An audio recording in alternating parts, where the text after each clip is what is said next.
مفتی عثمانی کے بیانات اور شرعی سوالات و جوابات کو لائک، شیئر اور سبسکرائب کرنا نہ بھولیے۔ ان الحمد للہ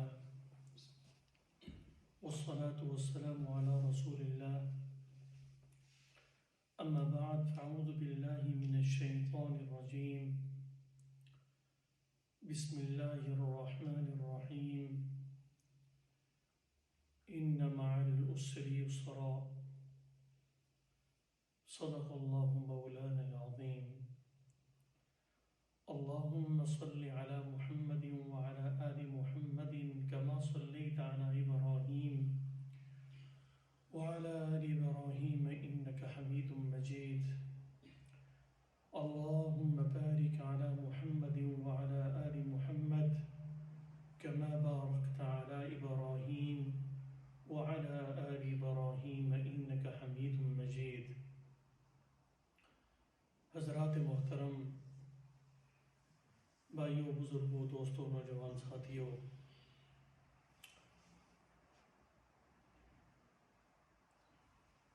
عبادات میں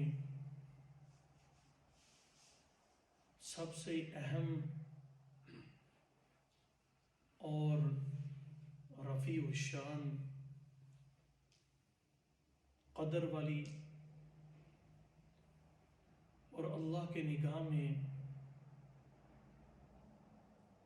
اگر کوئی عبادت شان والی ہے تو وہ انسان کی قلبی عبادت ہے۔ جو بدنی عبادت ہے وہ منحصر ہے آپ کی قلبی عبادت پر۔ اگر آپ کے دل میں تقویٰ ہے، آپ کے دل میں خشوع ہے، خضوع ہے، اور آپ کے دل میں اخلاص اور اللہ کی معرفت ہے، تو وہی جسمانی عبادت اعلیٰ و رفع بن جاتی ہے۔ لیکن اس کے برعکس اگر آپ کے دل میں خلوص نیت نہیں ہے، اللہ کی معرفت نہیں ہے، تقویٰ نہیں ہے، جو بدنی عبادت آپ کر رہے ہیں وہ خالصتاً اللہ کے لیے نہیں ہے، بلکہ اس میں دکھلاوا پایا جاتا ہے، تقویٰ نہیں ہے، اللہ کا خوف نہیں ہے، تو پھر وہ آپ کی بدنی عبادت بے روح ہو جاتی ہے۔ اس بدنی عبادت میں وہ قوت اور وہ شان نہیں رہتی کہ جس بدنی عبادت میں آپ کے قلب کی جو روحانیت ہے اس کا عکس آپ کی جسمانی عبادت پہ نہ پڑ رہا ہو۔ اللہ اکبر۔ اسی لیے رسول اللہ صلی اللہ تعالی علیہ وسلم کا ارشاد گرامی ہے کہ جسم کے اندر ایک ایسا لوتھڑا ہے، ایسا گوشت کا حصہ ہے، اگر وہ صحیح رہے تو پورا جسم صحیح رہتا ہے، اور اگر وہ صحیح نہ رہے تو پورا جسم صحیح نہیں رہتا۔ الا وہی القلب، یاد رکھو، خبردار، وہ دل ہے۔ اگر آپ کا دل صحیح تو آپ کے افعال صحیح ہیں، اگر آپ کا دل صحیح نہیں ہے تو افعال کے اندر بھی فتور ہے۔ اللہ اکبر۔ یہی دل آپ کو اللہ کے حکموں پر مضبوط بناتا ہے، اور یہی دل جب اس میں غیر کے خوف کے ڈیرے پڑ جائیں تو پھر یہی دل آپ کو دنیا کا بزدل ترین انسان بنا دیتا ہے۔ پھر انسان اسی تگ و دو میں رہتا ہے کہ میں کس طرح معاشرے کے لوگوں کو خوش کروں، وہ اسی تگ و دو میں اس کی استعمال ہوتی ہیں، اس کی کاوشیں اور کوششیں اسی میں استعمال ہوتی ہیں. کس طرح میں لوگوں کو خوش کروں؟ وہ لوگوں کو خوش کرتا کرتا کرتا ایک ایسے مقام پہ پہنچتا ہے کہ وہ اپنے رب کو ہی ناراض کر دیتا ہے. تو میرے بھائیوں، میں نے یہ تمہید کسی خاص وجہ سے باندھی ہے، اور جو میرے موضوع کا جو عنوان ہے وہ یہ ہے کہ ہم اللہ سے حسن ظن رکھیں. جب اس دل میں اللہ کا خوف ہوگا، اس دل میں اللہ کی محبت رچی بسی ہوگی، تو پھر یہ دل ہمیشہ پازیٹو رہے گا، یہ دل مثبت سوچے گا، یہ ذہن مثبت سوچ رکھے گی، یہ دل ہمیشہ قوی رہے گا. جب اس دل میں اللہ کی محبت اور حسن ظن ہوگا تو پھر ہوگا کیا؟ وَلَا يَخَافُونَ لَوْمَةَ لَائِمٍ. یہ شخص لوگوں کی ملامتوں سے ڈرے گا نہیں، بلکہ اس کے دل کے اندر سارے خوف نکل کر ایک اللہ کا خوف اس کے دل کے اندر رچ بس جائے گا. اللہ اکبر. میرے بھائیوں، اگر ہم قرآن مجید کے اوراق کو پلٹیں، قرآن مجید کا مطالعہ کریں، تو ہمیں جا بجا یہ بات نظر آتی ہے کہ اللہ رب العزت نے انسان کو پازیٹو سوچ رکھنے کا حکم دیا ہے، اور پازیٹو سوچ انسان کو مضبوط بناتی ہے، مثبت سوچ انسان کو مستحکم بناتی ہے، اس کو اپنے ہدف کو پورا کرنے میں مددگار ثابت ہوتی ہے، اور اللہ کے حکموں پر اسے استقامت میں مدد عطا کرتی ہے. اگر آپ قرآن مجید کے اوراق کو پلٹیں تو آپ کو قرآن مجید میں یہ آیات کھلی ہوئی نظر آتی ہیں. اِنَّ مَعَ الْعُسْرِ يُسْرًا. اللہ رب العزت ارشاد فرماتے ہیں کہ ہر مشکل کے بعد آسانی ہے. اے وہ انسان جو مصیبتوں میں گرا ہوا ہے، مالی مصیبت کے اندر مبتلا ہے، معاشرتی مصیبت کے اندر مبتلا ہے، کوئی بیماری آ گئی، کوئی مصیبت کے اندر مبتلا ہو گیا، کسی مشکل میں پھنس گیا. اے انسان، یاد رکھو وقت سدا ایک نہیں رہتا، ہر مشکل کے بعد آسانی ہے. اگر تم پہ آج مشکل دن گزر رہے ہیں، آج تم پہ مصائب کے دن گزر رہے ہیں، اور تم مصیبت کی گاڑیوں سے اور وادیوں سے گزر رہے ہو اور مصائب کے صحرا میں بھٹک رہے ہو، یاد رکھو کہ اللہ رب العزت نے پھول کی خوشبو کے پیچھے اللہ نے پھول کی پتیاں رکھی ہیں، اور پھول کی پتیوں کے پیچھے اللہ رب العزت نے کانٹے رکھے ہیں. جہاں کانٹے ہیں وہاں پھول کی پتیاں بھی ہیں، اور پھول کی پتیوں میں اللہ رب العزت نے خوشبو کو پیدا فرما کے یہ بات باور کروا دی کہ اے انسان، اِنَّ مَعَ الْعُسْرِ يُسْرًا. تو مشکل میں ہے، لیکن تو میری طرف رجوع کرے گا، رجوع اللہ کرے گا، اس مصیبت سے نکال کے میں تمہیں آسانی کی طرف جو ہے وہ گامزن کر دوں گا. یہ پازیٹو سوچ ہے، مثبت سوچ.